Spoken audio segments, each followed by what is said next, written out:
in the Adventures of Sherlock Holmes by Sir Arthur Conan Doyle. The Man with the Twisted Lip. Asa Whitney, brother of the late Elias Whitney, D.D., principal of the Theological College of St. George's, was much addicted to opium. The habit grew upon him, as I understand, from some foolish freak when he was at college. For having read De Quincey's description of his dreams and sensations, he had drenched his tobacco with laudanum in an attempt to produce the same effects.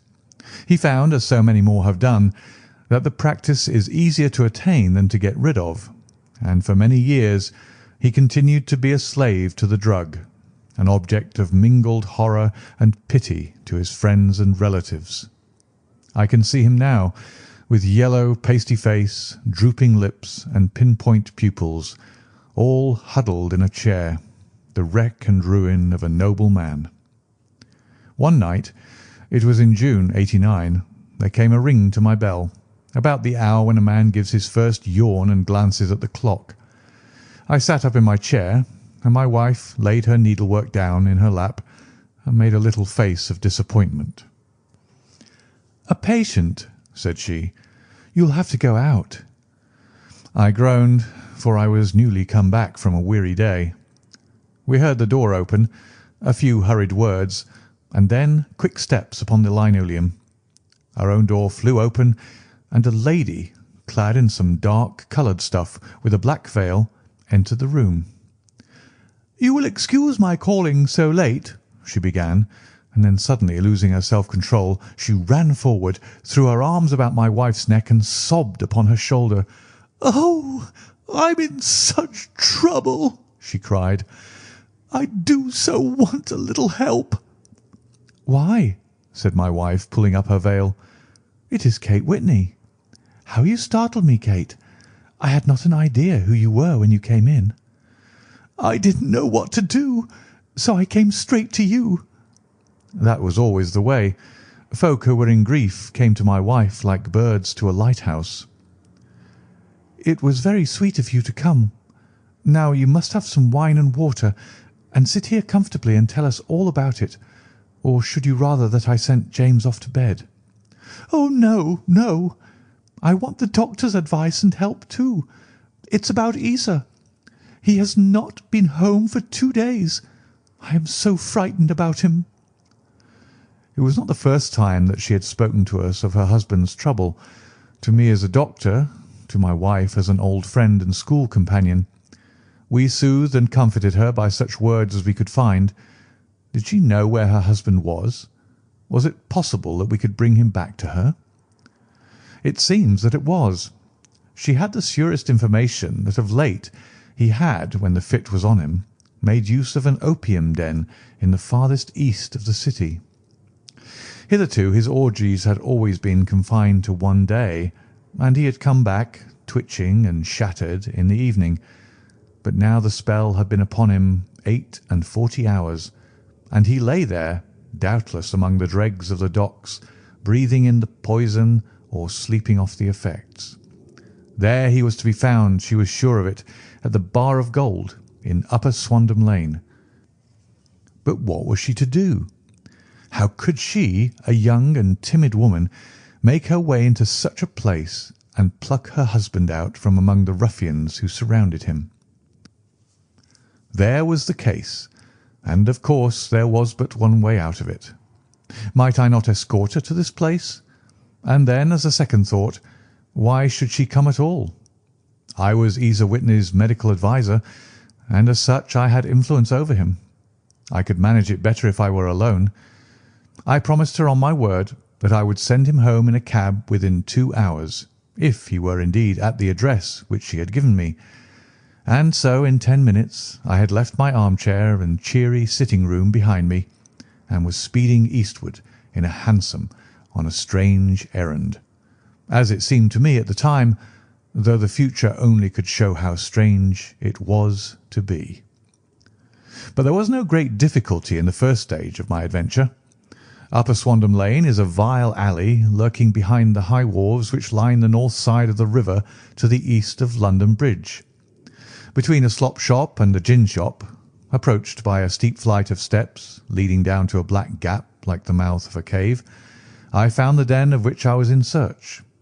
Ordering my cab to wait, I passed down the steps, worn hollow in the centre by the ceaseless tread of drunken feet, and by the light of a flickering oil lamp above the door I found the latch and made my way into a long, low room, thick and heavy with the brown opium smoke, and terraced with wooden berths like the forecastle of an emigrant ship.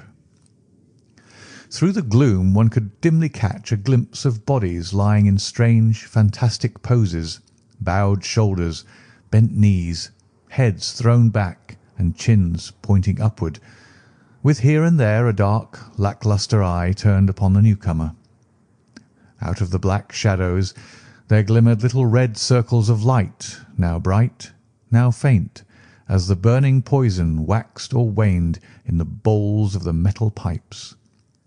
The most lay silent, but some muttered to themselves and others talked together in a strange, low, monotonous voice, their conversation coming in gushes, and then suddenly tailing off into silence, each mumbling out his own thoughts and paying little heed to the words of his neighbour. At the farther end was a small brazier of burning charcoal, beside which, on a three-legged wooden stool, there sat a tall, thin old man, with his jaw resting upon his two fists and his elbows upon his knees, staring into the fire. As I entered, a sallow Malay attendant had hurried up with a pipe for me and a supply of the drug, beckoning me to an empty berth.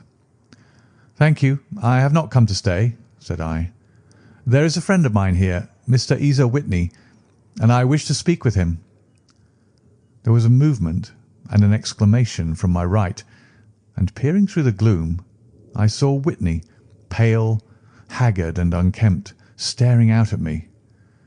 "My God, it's Watson," said he. He was in a pitiable state of reaction, with every nerve in a twitter. "I say, Watson, what o'clock is it?" "Nearly 11. "Of what day?" "Of Friday, June 19th. "Good heavens! I thought it was Wednesday." "It is Wednesday. What do you want to frighten a chap for?" He sank his face onto his arms and began to sob in a high treble key. "I tell you that it is Friday, man. Your wife has been waiting this 2 days for you. You should be ashamed of yourself." "So I am. But you've got mixed, Watson, for I've only been here a few hours. 3 pipes, 4 pipes, I forgot how many. But I'll go home with you. I wouldn't frighten Kate. Poor little Kate. Give me your hand. Have you a cab?" "Yes, I have one waiting." "Then I shall go in it. But I must owe something. Find what I owe, Watson. I'm all off colour. I can do nothing for myself." I walked down the narrow passage between the double row of sleepers, holding my breath to keep out the vile, stupefying fumes of the drug, and looking about for the manager. As I passed the tall man who sat by the brazier, I felt a sudden pluck at my skirt, and a low voice whispered, "Walk past me, and then look back at me." The words fell quite distinctly upon my ear. I glanced down. They could only have come from the old man at my side. And yet he sat now as absorbed as ever, very thin, very wrinkled, bent with age, an opium pipe dangling down from beneath his knees as though it had dropped in sheer lassitude from his fingers. I took 2 steps forward and looked back. It took all my self-control to prevent me from breaking out into a cry of astonishment. He had turned his back so that none could see him, but I. His form had filled out. His wrinkles were gone. The dull eyes had regained their fire, and there, sitting by the fire and grinning at my surprise, was none other than Sherlock Holmes. He made a slight motion to me to approach him, and instantly, as he turned his face half round to the company once more, subsided into a doddering, loose-lipped senility. "Holmes," I whispered, "what on earth are you doing in this den?" "As low as you can," he answered. I have excellent ears. If you would have the great kindness to get rid of that sottish friend of yours, I should be exceedingly glad to have a little talk with you. I have a cab outside. Then pray send him home in it. You may safely trust him, for he appears to be too limp to get into any mischief. I should recommend you also to send a note by the cabman to your wife to say that you have thrown in your lot with me. If you will wait outside, I shall be with you in 5 minutes." It was difficult to refuse any of Sherlock Holmes's requests, for they are always so exceedingly definite, and put forward with such a quiet air of mastery. I felt, however, that when Whitney was once confined in the cab, my mission was practically accomplished.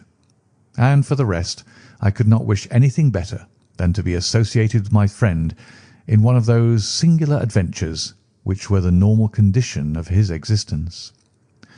In a few minutes I had written my note, paid Whitney's bill, led him out to the cab, and seen him driven through the darkness. In a very short time a decrepit figure had emerged from the opium den, and I was walking down the street with Sherlock Holmes. For 2 streets he shuffled along with a bent back and an uncertain foot. Then, glancing quickly round, he straightened himself out and burst into a hearty fit of laughter. "I suppose, Watson," said he, "that you imagine that I have added opium smoking to cocaine injections and all the other little weaknesses on which you have favoured me with your medical views. I was certainly surprised to find you there, but not more so than I to find you. I came to find a friend, and I to find an enemy." "An enemy?" "Yes, one of my natural enemies, or shall I say, my natural prey. Briefly, Watson, I am in the midst of a very remarkable inquiry, and I have hoped to find a clue in the incoherent ramblings of these sots, as I have done before now. Had I been recognised in that den, my life would not have been worth an hour's purchase, for I have used it before now for my own purposes, and the rascally Lascar who runs it has sworn to have vengeance upon me. There is a trapdoor at the back of that building near the corner of Paul's Wharf, which could tell some strange tales of what has passed through it upon the moonless nights." "What? You don't mean bodies?" "Aye, bodies, Watson. We should be rich men if we had £1,000 for every poor devil who's been done to death in that den. It is the vilest murder trap on the whole riverside, and I fear that Neville St. Clair has entered it never to leave it more. But our trap should be here." He put his 2 forefingers between his teeth and whistled shrilly, a signal which was answered by a similar whistle from the distance, followed shortly by the rattle of wheels and the clink of horses' hoofs. "Now, Watson," said Holmes, as a tall dog-cart dashed up through the gloom, throwing out 2 golden tunnels of yellow light from its side lanterns. "You'll come with me, won't you?" "If I can be of use."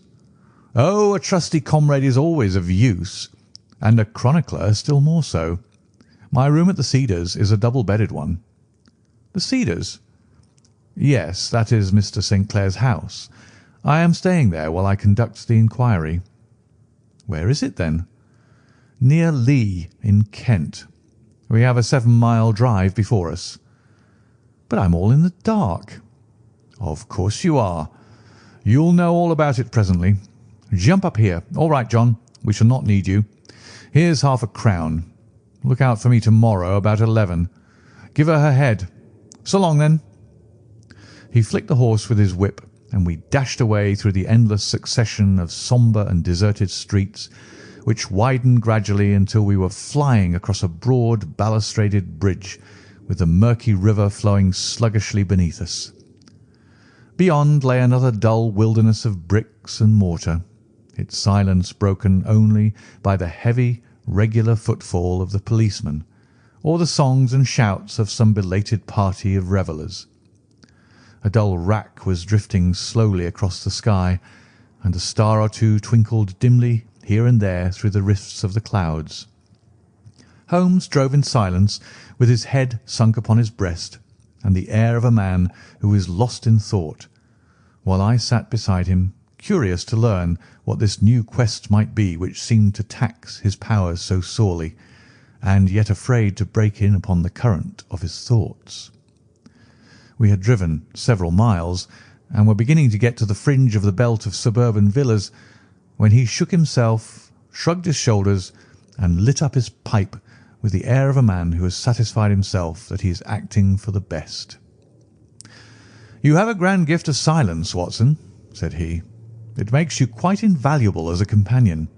Upon my word, it is a great thing for me to have someone to talk to, for my own thoughts are not over pleasant.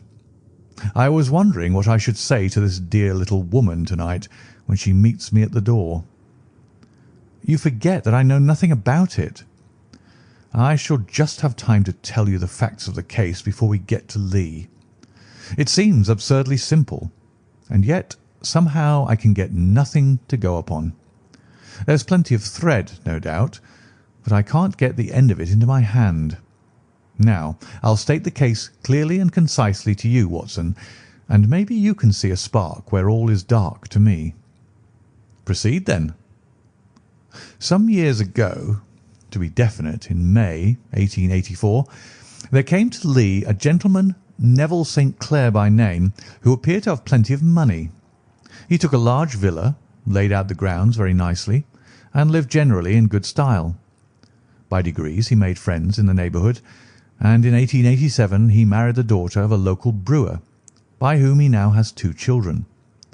He has no occupation, but was interested in several companies, and went into town as a rule in the morning, returning by the 5:14 from Cannon Street every night. Mr. St. Clair is now 37 years of age, is a man of temperate habits, a good husband, a very affectionate father, and a man who is popular with all who know him.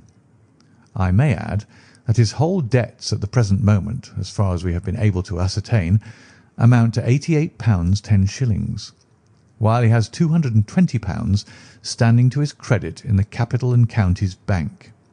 There is no reason, therefore, to think that money troubles have been weighing upon his mind. Last Monday, Mr. Neville St. Clair went into town rather earlier than usual, remarking before he started that he had 2 important commissions to perform, and that he would bring his little boy home a box of bricks. Now, by the merest chance, his wife received a telegram upon this same Monday, very shortly after his departure, to the effect that a small parcel of considerable value, which she had been expecting, was waiting for her at the offices of the Aberdeen Shipping Company. Now, if you are well up in your London, you will know that the office of the company is in Fresno Street, which branches out of Upper Swandam Lane, where you found me to-night. Mrs. St. Clair had her lunch, started for the city, did some shopping, proceeded to the company's office, got her packet, and found herself at exactly 4:35 walking through Swandam Lane on her way back to the station. Have you followed me so far? It is very clear. If you remember, Monday was an exceedingly hot day, and Mrs. St. Clair walked slowly, glancing about in the hope of seeing a cab, as she did not like the neighbourhood in which she found herself. While she was walking in this way down Swandam Lane, she suddenly heard an ejaculation or cry, and was struck cold to see her husband looking down at her and, as it seemed to her, beckoning to her from a second-floor window. The window was open, and she distinctly saw his face, which she described as being terribly agitated. He waved his hands frantically to her, and then vanished from the window so suddenly that it seemed to her that he had been plucked back by some irresistible force from behind. One singular point which struck her quick feminine eye was that although he wore some dark coat, such as he had started to town in, he had on neither collar nor necktie. Convinced that something was amiss with him, she rushed down the steps, for the house was none other than the opium den in which you found me to-night, and running through the front room, she attempted to ascend the stairs which led to the first floor. At the foot of the stairs, however, she met this Lascar scoundrel of whom I have spoken, who thrust her back, and, aided by a Dane, who acts as assistant there, pushed her out into the street. Filled with the most maddening doubts and fears, she rushed down the lane, and by rare good fortune met in Fresno Street a number of constables with an inspector, all on their way to their beat. The inspector and two men accompanied her back, and in spite of the continued resistance of the proprietor, they made their way to the room in which Mr. St. Clair had last been seen. There was no sign of him there. In fact, in the whole of that floor there was no one to be found save a crippled wretch of hideous aspect, who it seems made his home there. Both he and the Lascar stoutly swore that no one else had been in the front room during the afternoon. So determined was their denial that the inspector was staggered, and had almost come to believe that Mrs. St. Clair had been deluded, when with a cry she sprang at a small deal box which lay upon the table and tore the lid from it. Out there fell a cascade of children's bricks. It was the toy which he had promised to bring home. This discovery, and the evident confusion which the cripple showed, made the inspector realise that the matter was serious. The rooms were carefully examined, and results all pointed to an abominable crime. The front room was plainly furnished as a sitting-room, and led into a small bedroom which looked out upon the back of one of the wharves. Between the wharf and the bedroom window is a narrow strip which is dry at low tide, but is covered at high tide with at least 4½ feet of water. The bedroom window was a broad one, and opened from below. On examination, traces of blood were to be seen upon the window-sill, and several scattered drops were visible upon the wooden floor of the bedroom. Thrust away behind a curtain in the front room were all the clothes of Mr. Neville St. Clair, with the exception of his coat. His boots, his socks, his hat, and his watch, all were there. There were no signs of violence upon any of these garments, and there were no other traces of Mr. Neville St. Clair. Out of the window he must apparently have gone, for no other exit could be discovered, and the ominous bloodstains upon the sill gave little promise that he could save himself by swimming, for the tide was at its very highest at the moment of the tragedy. And now, as to the villains who seemed to be immediately implicated in the matter. The Lascar was known to be a man of the vilest antecedents, but as, by Mrs. St. Clair's story, he was known to have been at the foot of the stair within a very few seconds of her husband's appearance at the window, he could hardly have been more than an accessory to the crime. His defence was one of absolute ignorance, and he protested that he had no knowledge as to the doings of Hugh Boone, his lodger, and that he could not account in any way for the presence of the missing gentleman's clothes. So much for the Lascar manager. Now for the sinister cripple who lives upon the second floor of the opium den, and who was certainly the last human being whose eyes rested upon Neville St. Clair. His name is Hugh Boone, and his hideous face is one which is familiar to every man who goes much to the city. He is a professional beggar, though in order to avoid the police regulations he pretends to a small trade in wax vestas. Some little distance down Threadneedle Street, upon the left-hand side, there is, as you may have remarked, a small angle in the wall. Here it is that this creature takes his daily seat, cross-legged, with his tiny stock of matches on his lap, and as he is a piteous spectacle, a small rain of charity descends into the greasy leather cap which lies upon the pavement beside him. I have watched the fellow more than once before ever I thought of making his professional acquaintance, and I have been surprised at the harvest which he has reaped in a short time. His appearance, you see, is so remarkable that no one can pass him without observing him. A shock of orange hair, a pale face disfigured by a horrible scar, which, by its contraction, has turned up the outer edge of his upper lip, a bulldog chin, and a pair of very penetrating dark eyes, which present a singular contrast to the colour of his hair, all mark him out from amid the common crowd of mendicants, and so, too, does his wit, for he is ever ready with a reply to any piece of chaff which may be thrown at him by the passers-by. This is the man whom we now learn to have been the lodger at the opium den, and to have been the last man to see the gentleman of whom we are in quest." "But a cripple," said I. "What could he have done single-handed against a man in the prime of life?"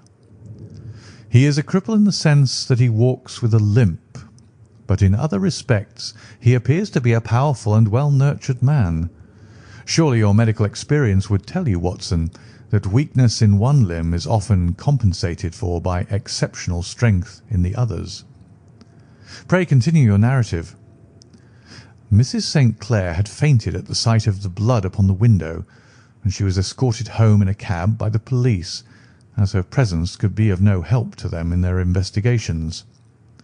Inspector Barton, who had charge of the case, made a very careful examination of the premises, but without finding anything which threw any light upon the matter.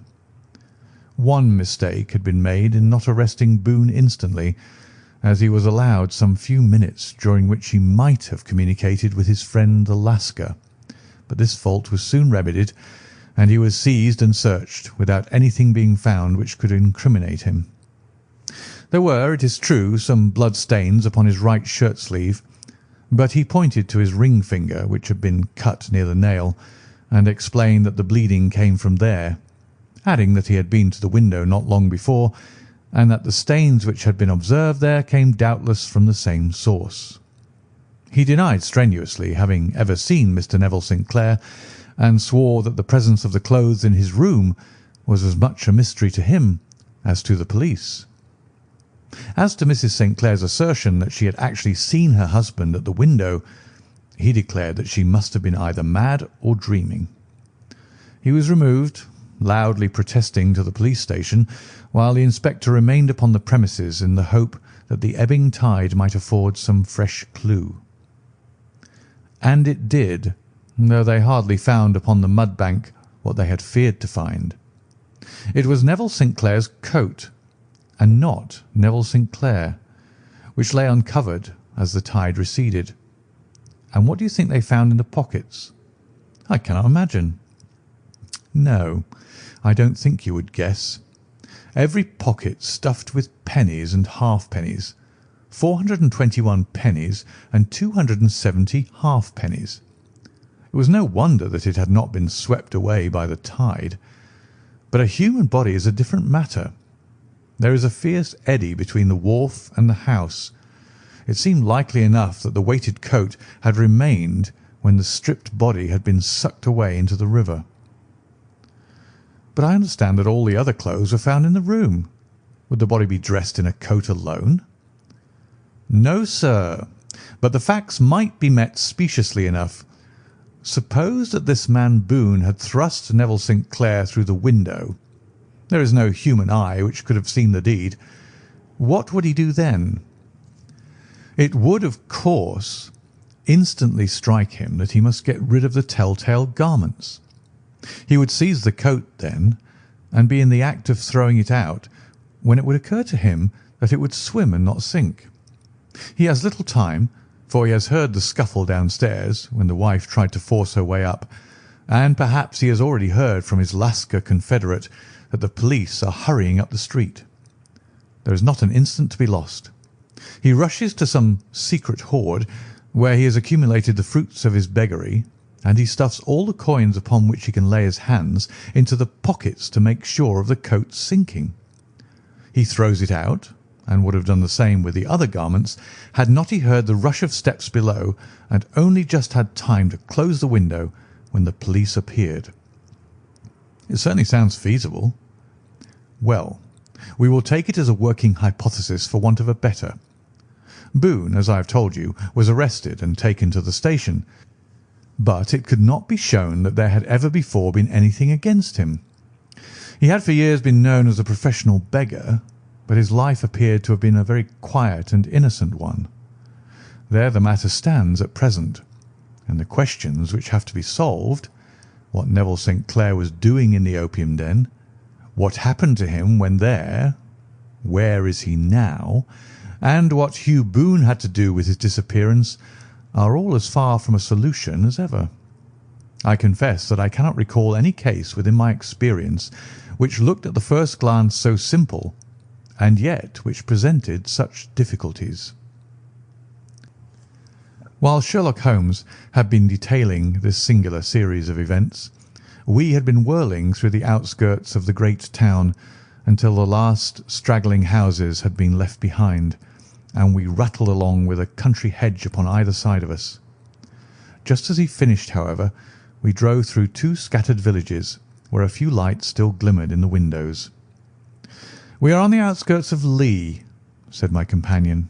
"We have touched on 3 English counties in our short drive, starting in Middlesex, passing over an angle of Surrey, and ending in Kent. See that light among the trees? That is the Cedars, and beside that lamp sits a woman whose anxious ears have already, I have little doubt, caught the clink of our horses' feet." "But why are you not conducting the case from Baker Street?" I asked. "Because there are many inquiries which must be made out here. Mrs. St. Clair has most kindly put 2 rooms at my disposal, and you may rest assured that she will have nothing but a welcome for my friend and colleague. I hate to meet her, Watson, when I have no news of her husband. Here we are. Whoa there! Whoa!" We had pulled up in front of a large villa which stood within its own grounds. A stable boy had run out to the horse's head, and springing down, I followed Holmes up the small, winding gravel drive which led to the house. As we approached, the door flew open, and a little blonde woman stood in the opening, clad in some sort of light mousseline de soie, with a touch of fluffy pink chiffon at her neck and wrists. She stood with her figure outlined against the flood of light, one hand upon the door, one half raised in her eagerness, her body slightly bent, her head and face protruded, with eager eyes and parted lips, a standing question. "Well," she cried, "well?" And then, seeing that there were 2 of us, she gave a cry of hope which sank into a groan as she saw that my companion shook his head and shrugged his shoulders. "No good news?" "None." "No bad?" "No." "Thank God for that. But come in. You must be weary, for you have had a long day." "This is my friend Dr. Watson. He has been of most vital use to me in several of my cases, and a lucky chance has made it possible for me to bring him out and associate him with this investigation." "I am delighted to see you," said she, pressing my hand warmly. "You will, I am sure, forgive anything that you may be wanting in our arrangements when you consider the blow which has come so suddenly upon us." "My dear madam," said I am an old campaigner, and if I were not, I can very well see that no apology is needed. If I can be of any assistance, either to you or to my friend here, I shall be indeed happy." "Now, Mr. Sherlock Holmes," said the lady as we entered a well-lit dining-room, upon the table of which a cold supper had been laid out, "I should very much like to ask you 1 or 2 plain questions, to which I beg that you will give a plain answer." "Certainly, madam." "Do not trouble about my feelings. I am not hysterical, nor given to fainting. I simply wish to hear your real opinion." "Upon what point?" "In your heart of hearts, do you think that Neville is alive?" Sherlock Holmes seemed to be embarrassed by the question. "Frankly now," she repeated, standing upon the rug and looking keenly down at him as he leaned back in a basket chair. "Frankly, then, madam, I do not." "You think that he is dead?" "I do." "Murdered?" "I don't say that. Perhaps." "And on what day did he meet his death?" "On Monday." "Then perhaps, Mr. Holmes, you will be good enough to explain how it is that I have received a letter from him to-day." Sherlock Holmes sprang out of his chair as if he had been galvanized. "What?" he roared. "Yes, to-day." She stood smiling, holding up a little slip of paper in the air. "May I see it?" "Certainly."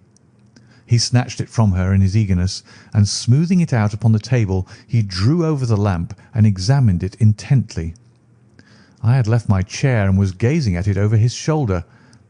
The envelope was a very coarse one and was stamped with the Gravesend postmark and with the date of that very day, or rather of the day before, for it was considerably after midnight. "Coarse writing," murmured Holmes. "Surely this is not your husband's writing, madam?" "No, but the enclosure is." "I perceive also that whoever addressed the envelope had to go and inquire as to the address." "How can you tell that?" "The name, you see, is in perfectly black ink, which has dried itself. The rest is of the greyish colour, which shows that blotting paper had been used. If it had been written straight off and then blotted, none would be of a deep black shade. This man has written the name, and there has then been a pause before he wrote the address, which can only mean that he was not familiar with it. It is, of course, a trifle, but there is nothing so important as trifles. Let us now see the letter. Ha! There has been an enclosure here." "Yes, there was a ring. His signet ring." "And you are sure that this is your husband's hand?" "One of his hands." "One?" "His hand when he wrote hurriedly. It is very unlike his usual writing, and yet I know it well." "Dearest, do not be frightened. All will come well. There is a huge error which it may take some little time to rectify. Wait in patience. Neville." Written in pencil upon the fly-leaf of a book, octavo size, no watermark. Posted to-day in Gravesend by a man with a dirty thumb. Ha!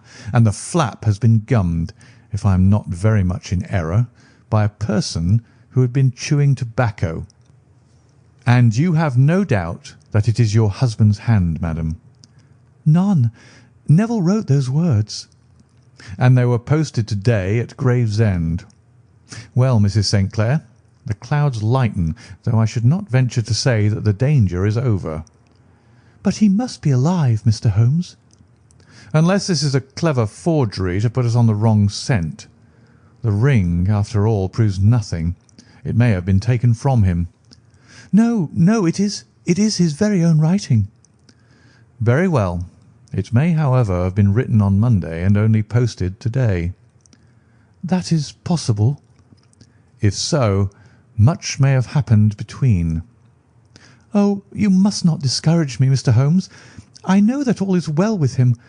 There is so keen a sympathy between us that I should know if evil came upon him.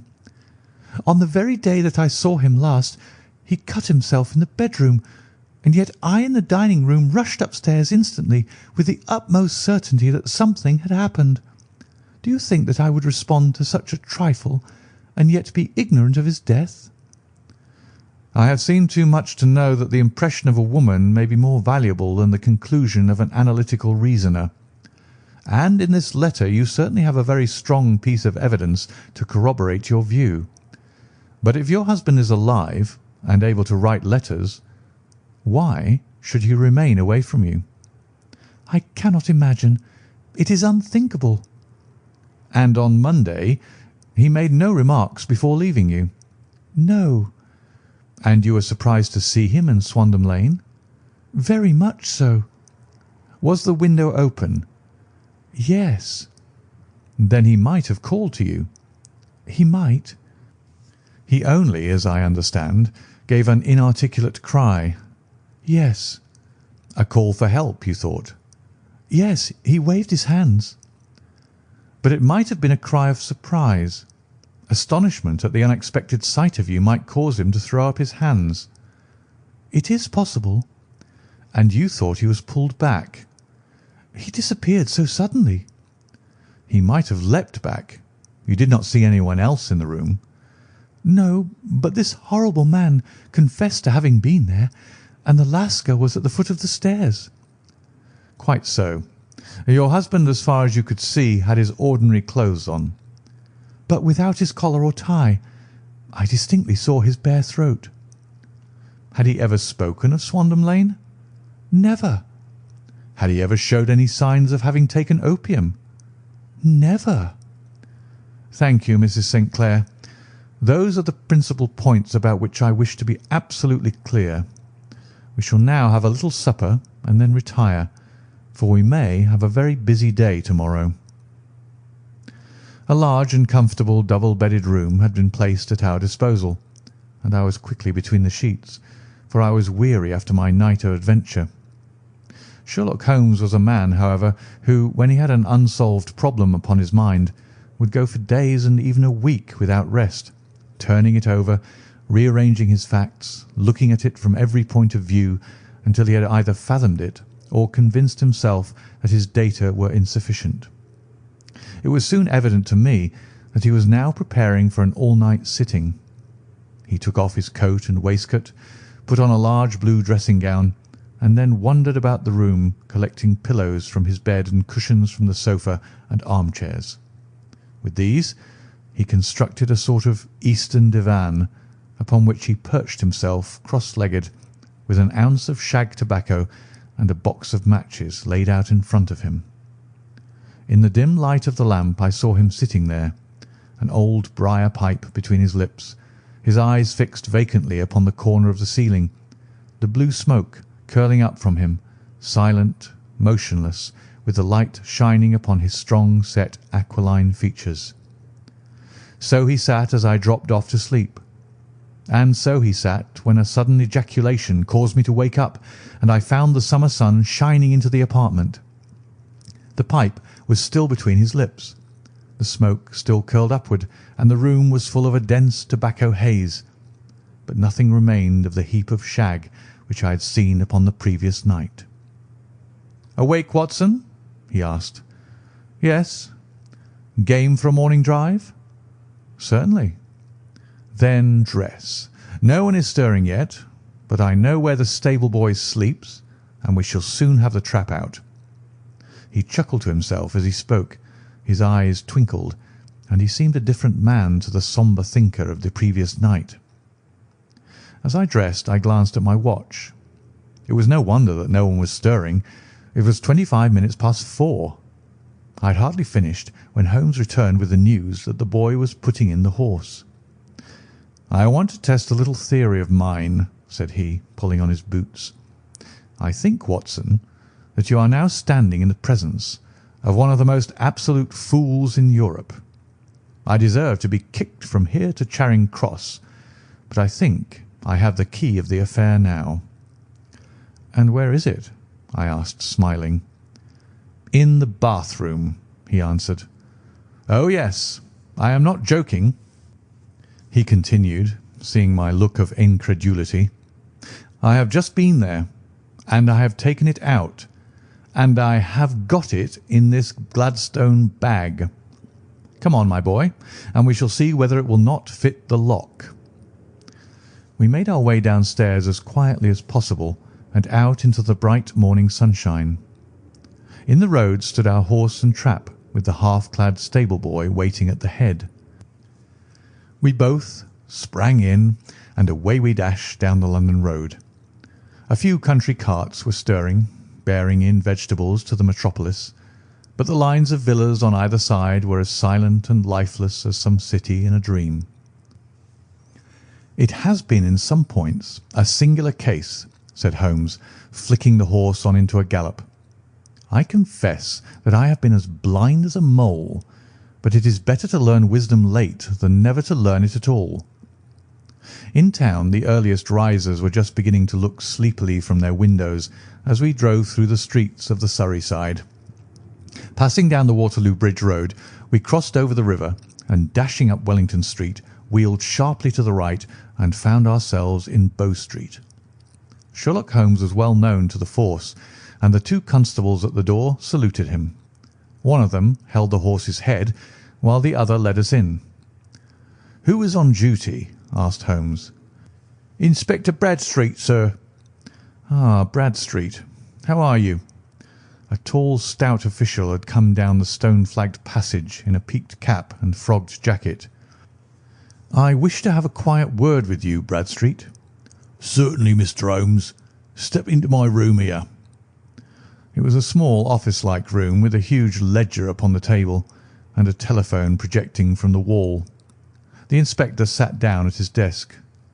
"What can I do for you, Mr. Holmes?" I called about that beggarman Boone, the one who was charged with being concerned in the disappearance of Mr. Neville St. Clair of Lee."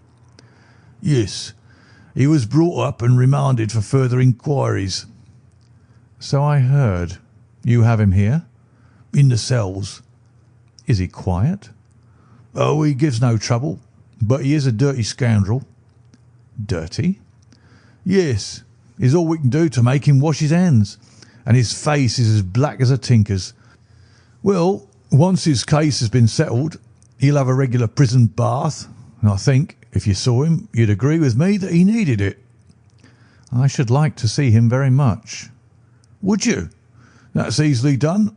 Come this way. You can leave your bag." "No, I think that I'll take it." "Very good. Come this way, if you please." He led us down a passage, opened a barred door, passed down a winding stair, and brought us to a whitewashed corridor with a line of doors on each side. "The third on the right is his," said the inspector. "Here it is." He quietly shot back a panel in the upper part of the door and glanced through. "He is asleep," said he. "You can see him very well." We both put our eyes to the grating. The prisoner lay with his face towards us, in a very deep sleep, breathing slowly and heavily. He was a middle-sized man, coarsely clad as becoming his calling, with a coloured shirt protruding through the rent in his tattered coat. He was, as the inspector had said, extremely dirty, but the grime which covered his face could not conceal its repulsive ugliness. A broad wheal from an old scar ran right across it from eye to chin, and by its contraction had turned up one side of the upper lip, so that 3 teeth were exposed in a perpetual snarl. A shock of very bright red hair grew low over his eyes and forehead.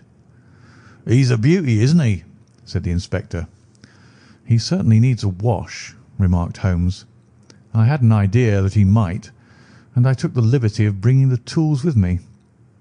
He opened the Gladstone bag as he spoke, and took out, to my astonishment, a very large bath sponge. He, you are a funny one," chuckled the inspector. "Now, if you will have the great goodness to open that door very quietly, we will soon make him cut a much more respectable figure." "Well, I don't know why not," said the inspector. "He doesn't look a credit to the Bow Street cells, does he?" He slipped his key into the lock, and we all very quietly entered the cell. The sleeper half turned and then settled down once more into a deep slumber. Holmes stooped to the water jug, moistened his sponge, and then rubbed it twice vigorously across and down the prisoner's face. "Let me introduce you," he shouted, "to Mr. Neville St. Clair of Lee in the county of Kent." Never in my life have I seen such a sight. The man's face peeled off under the sponge like the bark from a tree. Gone was the coarse brown tint. Gone, too, was the horrid scar which had seamed it across and the twisted lip which had given the repulsive sneer to the face. A twitch brought away the tangled red hair, and there, sitting up in his bed, was a pale, sad-faced, refined-looking man, black-haired and smooth-skinned, rubbing his eyes and staring about him with sleepy bewilderment. Then suddenly, realizing the exposure, he broke into a scream and threw himself down with his face to the pillows. "Great heavens!" cried the inspector. "It is indeed the missing man. I know him from the photograph." The prisoner turned with the reckless air of a man who abandons himself to his destiny. "Be it so," said he. "And pray, what am I charged with?" "With making away with Mr. Neville St. Oh, come, you can't be charged with that unless they make a case of attempted suicide of it," said the inspector with a grin. "Well, I've been 27 years in the force, but this really takes the cake." "If I am Mr. Neville St. Clair, then it is obvious that no crime has been committed, and that therefore I am illegally detained." "No crime, but a very great error has been committed," said Holmes. "You would have done better to have trusted your wife." "It was not the wife, it was the children," groaned the prisoner. "God help me! I would not have had them ashamed of their father. My God, what an exposure! What can I do?" Sherlock Holmes sat down beside him on the couch and patted him kindly on the shoulder. "If you leave it to a court of law to clear the matter up," said he, "of course you can hardly avoid publicity. On the other hand, if you convince the police authorities that there is no possible case against you, I do not know that there is any reason that the details should find their way into the papers. Inspector Bradstreet would, I am sure, make notes upon anything which you might tell us and submit it to the proper authorities. The case would then never go into court at all." "God bless you!" cried the prisoner passionately. "I would have endured imprisonment, aye, even execution, rather than have left my miserable secret as a family blot to my children. You are the first who have ever heard my story. My father was a schoolmaster in Chesterfield, where I received an excellent education. I travelled in my youth, took to the stage, and finally became a reporter on an evening paper in London. One day my editor wished to have a series of articles upon begging in the metropolis, and I volunteered to supply them. There was the point from which all my adventures started. It was only by trying begging as an amateur that I could get the facts upon which to base my articles. When an actor, I had of course learned all the secrets of making up and had been famous in the green room for my skill. I took advantage now of my attainments. I painted my face, and to make myself as pitiable as possible, I made a good scar and fixed one side of my lip in a twist by the aid of a small slip of flesh-coloured plaster. Then, with a red head of hair and an appropriate dress, I took my station in the business part of the city, ostensibly as a match-seller, but really as a beggar. For 7 hours I plied my trade, and when I returned home in the evening, I found to my surprise that I had received no less than 26 shillings and fourpence. I wrote my articles and thought little more of the matter, until some time later I backed a bill for a friend and had a writ served upon me for £25. I was at my wits' end where to get the money, but a sudden idea came to me. I begged a fortnight's grace from the creditor, asked for a holiday from my employers, and spent the time in begging in the city under my disguise. In 10 days I had the money and had paid the debt. Well, you can imagine how hard it was to settle down to arduous work at £2 a week, when I knew that I could earn as much in a day by smearing my face with a little paint, laying my cap on the ground, and sitting still. It was a long fight between my pride and the money, but the dollars won at last, and I threw up reporting and sat day after day in the corner which I had first chosen, inspiring pity by my ghastly face and filling my pockets with coppers. Only one man knew my secret. He was the keeper of a low den in which I used to lodge in Swandam Lane, where I could every morning emerge as a squalid beggar, and in the evenings transform myself into a well-dressed man about town. This fellow, a Lascar, was well paid by me for his rooms, so that I knew that my secret was safe in his possession.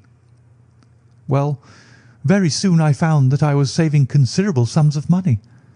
I do not mean that any beggar in the streets of London could earn £700 a year, which is less than my average takings, but I had exceptional advantages in my power of making up, and also in a facility of repartee, which improved my practice and made me quite a recognised character in the city. All day a stream of pennies, varied by silver, poured in upon me, and it was a very bad day in which I failed to take £2. As I grew richer, I grew more ambitious, took a house in the country, and eventually married without anyone having a suspicion as to my real occupation. My dear wife knew that I had business in the city. She little knew what. Last Monday I had finished for the day and was dressing in my room above the opium den, when I looked out of my window and saw to my horror and astonishment that my wife was standing in the street with her eyes fixed full upon me. I gave a cry of surprise, threw up my arms to cover my face, and rushing to my confidant, the Lascar, entreated him to prevent anyone from coming up to me. I heard her voice downstairs, but I knew that she could not ascend. Swiftly I threw off my clothes, pulled on those of a beggar, and put on my pigments and wig. Even a wife's eyes could not pierce so complete a disguise. But then it occurred to me that there might be a search in the room, and that the clothes might betray me. I threw open the window, reopening by my violence a small cut which I had inflicted upon myself in the bedroom that morning. Then I seized my coat, which was weighted by the coppers which I had just transferred to it from the leather bag in which I carried my takings. I hurled it out of the window, and it disappeared into the Thames. The other clothes would have followed, but at that moment there was a rush of constables up the stair, and a few minutes after I confessed to my relief that instead of being identified as Mr. Neville St. Clair, I was arrested as his murderer. I do not know that there is anything else for me to explain. I was determined to preserve my disguise as long as possible, and hence my preference for a dirty face. Knowing that my wife would be terribly anxious, I slipped off my ring and confided it to the Lascar at a moment when no constable was watching me, together with a hurried scrawl telling her that she had no cause to fear. "That note only reached her yesterday," said Holmes. "Good God! What a week she must have spent!"